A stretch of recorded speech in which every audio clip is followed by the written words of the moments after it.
क्या सलाह है? कुछ अच्छी चीजें हैं जी। कुछ कम अच्छी चीजें हैं हम्म। और कुछ ना अच्छी है ना खराब है। हम्म। तो मैं सबका विश्लेषण आपके सामने कर दूं। पहली बात तो राय बता दूं, हम्म। रिस्क लेने वाले निवेशक लॉन्ग टर्म के लिए अप्लाई कर सकते हैं। सिर्फ लिस्टिंग गेन के लिहाज से ना लगाएं, लॉन्ग टर्म के लिहाज से लगाया जा सकता है। और दो तरीके से लगाएं, एक एप्लीकेशन कर दें और एक गलती से, वैसे चांस कम है लेकिन फिर भी कभी अगर नीचे खुल जाए तो थोड़ा और आप लेने की इच्छा रखें। आजकल लिस्टिंग गेन वाले मामले हो गए हैं खत्म। यस। जब से एचएनआई एप्लीकेशंस का सिस्टम बदला है हम्म। तब से अब आप वो बड़े बड़े लिस्टिंग गेन भूल जाइए। 25-25, 30-30 गुना जो आईपीओ भरते हैं उसमें भी लिस्टिंग गेन नहीं बनते हैं। इनफैक्ट आजकल तो अब ऐसा लगने लगा कि जितना आईपीओ कम भरे उसमें लिस्टिंग गेन की संभावनाएं ज़्यादा हो जाती है। Exactly. तो यहाँ पर भी आपके लिए सिंपल सी चीज़ यही है कि आपको लॉन्ग टर्म के लिए पैसा लगाना है, लिस्टिंग गेन के लिए आज से नहीं। और इसमें लिस्टिंग गेन बन जाए तो एंजॉय कीजिए।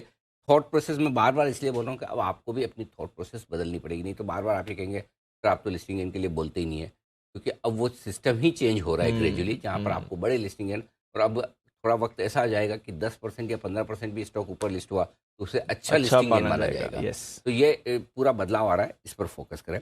आइए पॉजिटिव्स क्या है।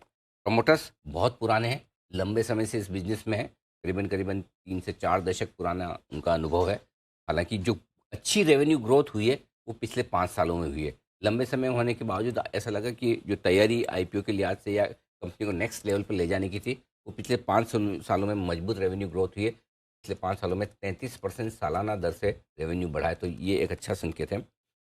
कमोवेश कंपनी इस पूरे आईपीओ के बाद डेट फ्री हो जाएगी। कैपेक्स काफ़ी किए हैं, नया निवेश किया है, उस वजह से डेट भी रहा है, लेकिन आईपीओ के बाद डेट फ्री कंपनी रहेगी।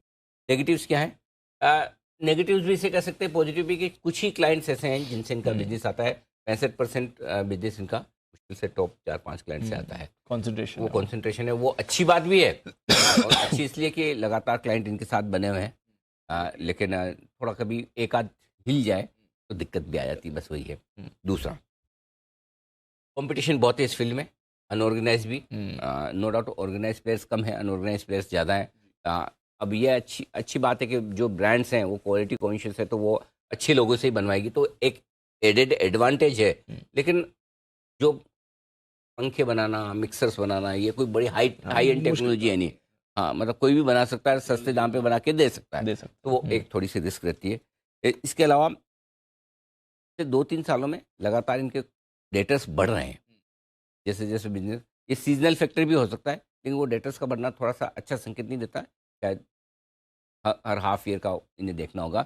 और बीच में ये वाले साल को छोड़ दें, पिछले 2-3 साल कैपेक्स की वजह से कैश फ्लो नेगेटिव रहे। अब देखना कि कैश फ्लो लगातार स्टेबल और पॉजिटिव रहते हैं या नहीं रहते, जो मैं समझता हूँ रहने चाहिए।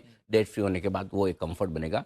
लेकिन हाँ, लगातार इस कंपनी को कुछ न कुछ नया निवेश कैपेक्स करने की ज़रूरत पड़ती रहेगी, क्योंकि जिन कंपनियों के लिए ये अपने प्रोडक्ट बना के बेचते हैं, पंखे, light, mixer, grinders, kitchen appliances, वो 50 तरह के प्रोडक्ट बनाते हैं, वो कभी भी कोई भी डिमांड करेगा हमको ये चाहिए, तो आपको उसकी कैपेसिटी क्रिएट करनी पड़ती है, उस हिसाब से ये है।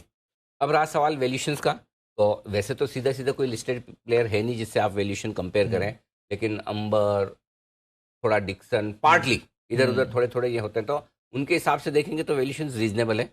बहुत महंगे नहीं है, लेकिन कंपनी भी बहुत छोटी उनके कंपेरिजन में, तो हम छोटी कंपनी के लिए ज़्यादा सस्ते वैल्यूशन चाहते हैं। तो ऐसा नहीं कि मुंह में पानी आ जाए कि वाह बहुत सस्ता दिया है, और ऐसा नहीं महंगा तो कह नहीं सकते। तो रीजनेबल वैल्यूशन है, जब वैल्यूशन रीजनेबल हो, पॉजिटिव नेगेटिव दोनों हो, तो फिर आपके लिए लॉन्ग टर्म के लिए लगाने की राय।